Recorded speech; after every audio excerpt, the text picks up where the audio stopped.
Probably a lot of you know the story of the two salesmen who went down to Africa in the 1900s. They were sent down to find if there was any opportunity for selling shoes. And they wrote telegrams back to Manchester. And one of them wrote, "Situation hopeless, stop, they don't wear shoes." And the other one wrote, "Glorious opportunity, they don't have any shoes yet." Now, there's a similar situation in the classical music world, because there are some people who think that classical music is dying, and there are some of us who think you ain't seen nothing yet. And rather than go into statistics and trends and tell you about all the orchestras that are closing and the record companies that are folding, I thought we should do an experiment tonight. An experiment. Actually, it's not really an experiment because I know the outcome. But it's like an experiment. Now, before we start, I need to do two things. One is I want to remind you of what a 7-year-old child sounds like when he plays the piano. Maybe you have this child at home. He sounds something like this.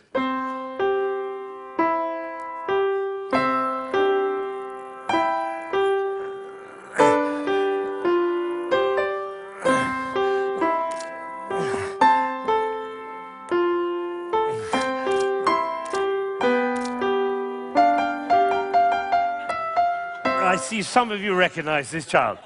Now, if he practices for a year and takes lessons, he's now 8 and he sounds like this. And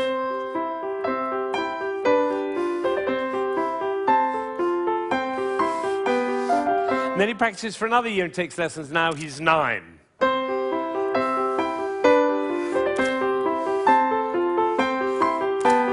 And then he practices for another year and takes lessons, now he's 10.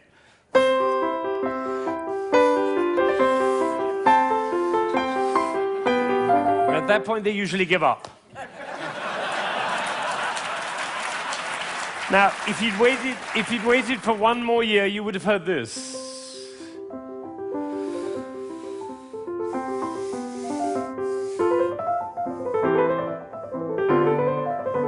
Now, what happened was not maybe what you thought, which was he suddenly became passionate, engaged, involved, got a new teacher, he hit puberty, or whatever it is. What actually happened was the impulses were reduced. You see, the first time he was playing with an impulse on every note.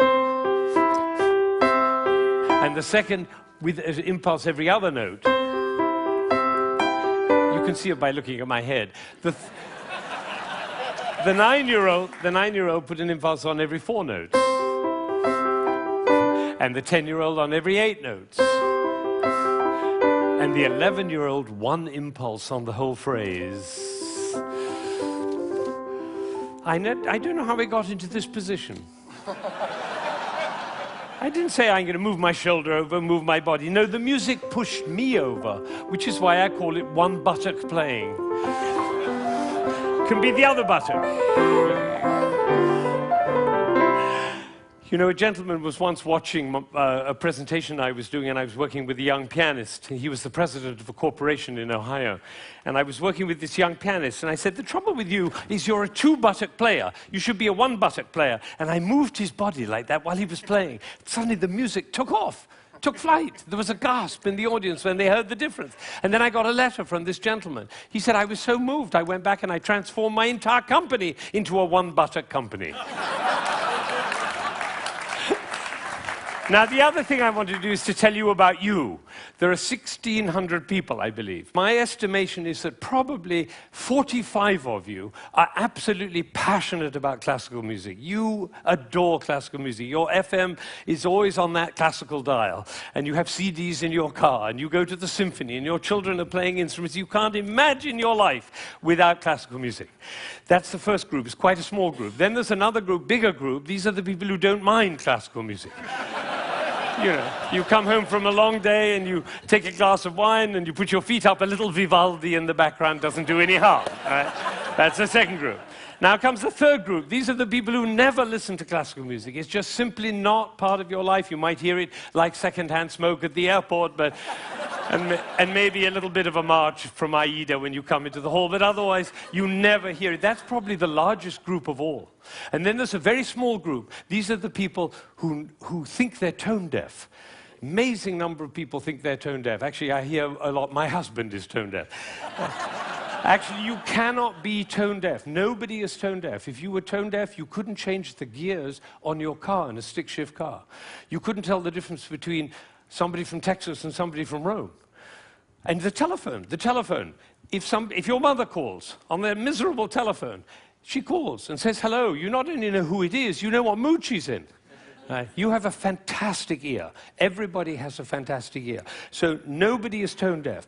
But I tell you what, it doesn't work for me to go on with this thing with such a wide gulf between those who understand, love, and passionate about classical music and those who have no relationship to it at all. The tone-deaf people, they're no longer here. But even between those three categories, it's too wide a gulf. So I'm not going to go on until every single person in this room, downstairs and in Aspen, and everybody else looking, will come to love and understand classical music. So that's what we're going to do. Now, you notice that there is not the slightest doubt in my mind that this is going to work, if you look at my face, right? It's one of the characteristics of a leader that he not doubt for one moment the capacity of the people he's leading to realize whatever he's dreaming. Imagine if Martin Luther King had said, "I have a dream." Of course, I'm not sure they'll be up to it. All right, so I'm going to take a piece of Chopin. This is a beautiful prelude by Chopin. Some of you will know it.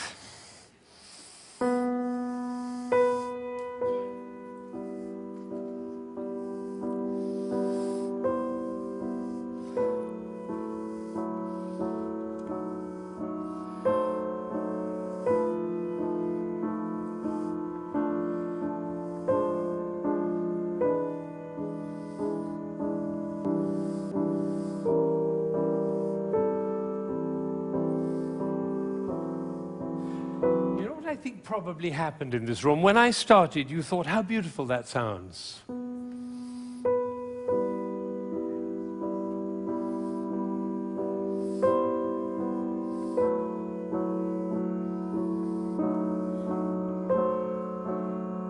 I don't think we should go to the same place for our summer holidays next year.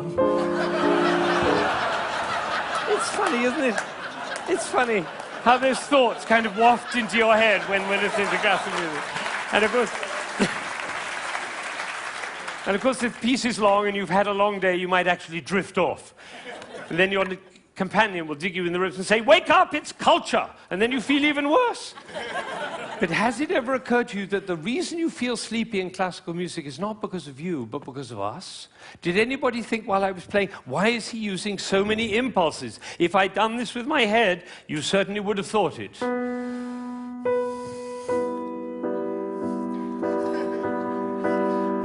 And for the rest of your life, every time you hear classical music, you'll always be able to know if you hear those impulses. So let's see what's really going on here. We have a B. This is a B. The next note is a C. And the job of the C is to make the B sad. And it does, doesn't it? Composers know that. If they want sad music, they just play those two notes. But basically, it's just a B with four sads. Now it goes down to A. And now to G. And then to F. So we have B, A, G, F. And if we have B, A, G, F, what do we expect next? Oh, that might have been a fluke. Let's try it again. Ooh, the TED choir. And you notice nobody is tone deaf. Is that right? Nobody's, you know, every village in Bangladesh and every hamlet in China, everybody knows. Da, da, da, da, da. Everybody knows who's expecting that E. Now, Chopin didn't want to reach the E there because what will have happened? It'll be over, like Hamlet. You remember Hamlet, Act 1, Scene 3, he finds out that his uncle killed his father. You remember he keeps on going up to his uncle and almost killing him. And then he backs away, and then he goes up to him again and almost kills him. And the critics, all of whom sitting in the back row there, they have to have an opinion. So they say, Hamlet is a procrastinator. Or they say, Hamlet has an Oedipus complex. No, otherwise the play would be over, stupid. That's why Shakespeare puts all that stuff in Hamlet, you know, Ophelia going mad and the play within the play and Yorick's skull and the gravediggers. That's in order to delay until Act 5 he can kill him. It's the same with the Chopin. He's just about to reach the E and he says, oops, better go back up and do it again. So he does it again. Now he gets excited. That's excitement, you don't have to worry about it. Now he gets to F sharp and finally he goes down to E. But it's the wrong chord. Because the chord he's looking for is this one.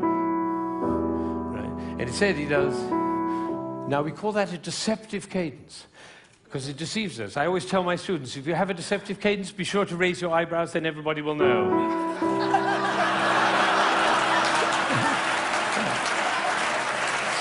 All right.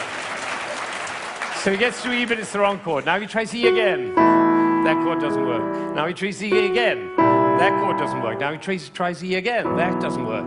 And then finally, there was a gentleman in the front row who went, like that. It's the same gesture he makes when he comes home after a long day, turns off the key in his car and says, I'm home. Because we all know where home is. So this is a piece which goes from away to home. And I'm going to play it all the way through, and you're going to follow. B, C, B, C, B, C, B, D, down to A, down to G, down to F, almost goes to E, but otherwise the play would be over. Goes back up to B, gets very excited, goes to F sharp, goes to E, it's the wrong chord, it's the wrong chord, it's the wrong chord, and finally goes to E, and it's home. And what you're going to see is one buttock playing. Because for me to join the B to the E, I have to stop thinking about every single note along the way and start thinking about the long, long line from B to E. Right? You know, we were just in South Africa, and you can't go to South Africa without thinking of Mandela in jail for 27 years. What was he thinking about? Lunch? No, he was thinking about the vision for South Africa and for human beings. That's what cares. This is about vision. This is about the long line, like the bird who flies over the field and doesn't care about the fences underneath, all right? So now you're going to follow the line all the way from B to E. And I have one last request before I play this piece all the way through. Would you think of somebody who you adore who's no longer there? A beloved grandmother, a lover, somebody in your life who you love with all your heart, but that person is no longer with you. Bring that person into your mind, and at the same time, follow the line all the way from B to E, and you'll hear everything that Chopin had to say.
Now, you may be wondering,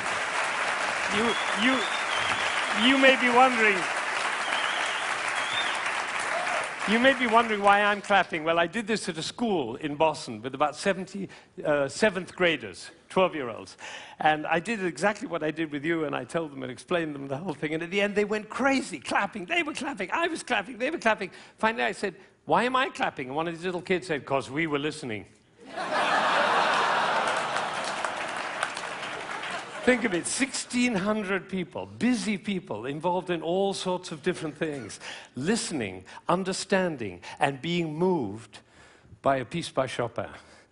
Now that is something. Now, am I sure that every single person followed that, understood it, was moved by it? Of course I can't be sure, but I tell you what happened to me. I was in Ireland during the Troubles 10 years ago, and I was working with some Catholic and Protestant kids on conflict resolution, and I did this with them.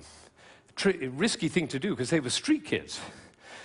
And one of them came to me the next morning and he said, "You know, I've never listened to classical music in my life, but when you played that shopping piece,"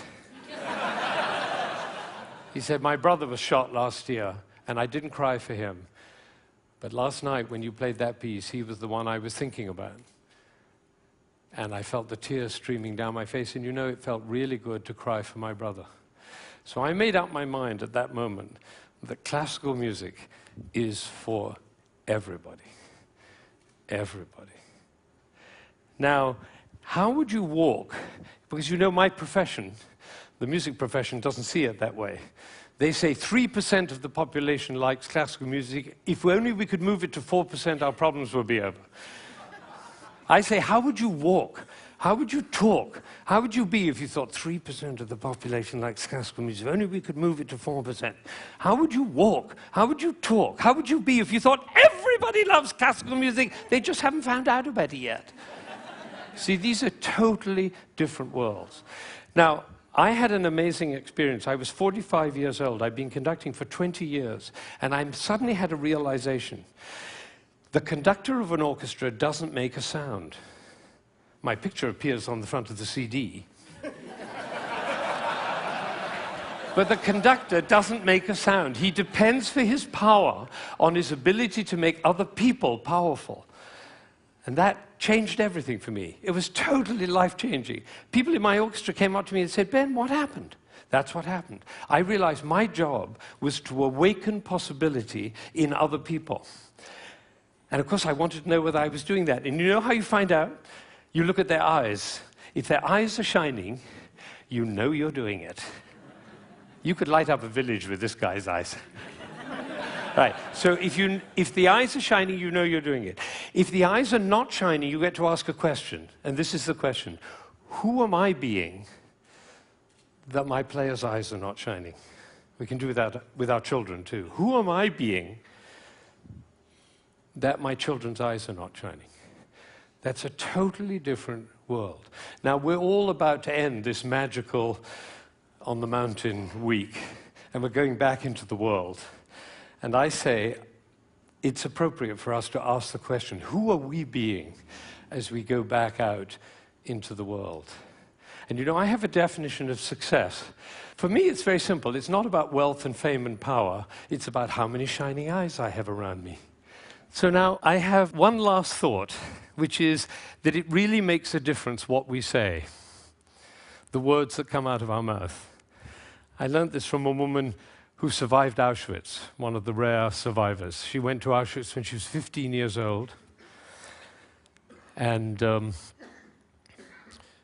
her brother was 8, and the parents were lost. And she told me this. She said, "We were in the train going to Auschwitz, and I looked down and I saw my brother's shoes were missing.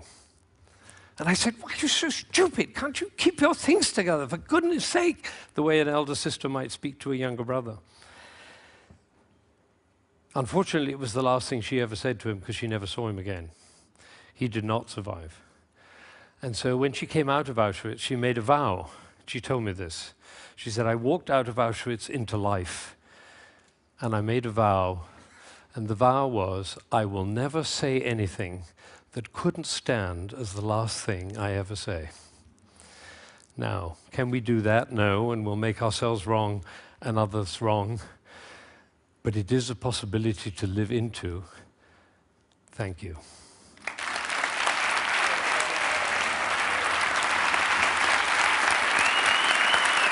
Shining eyes.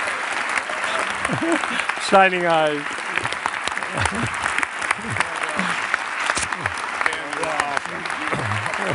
Thank you. Thank you.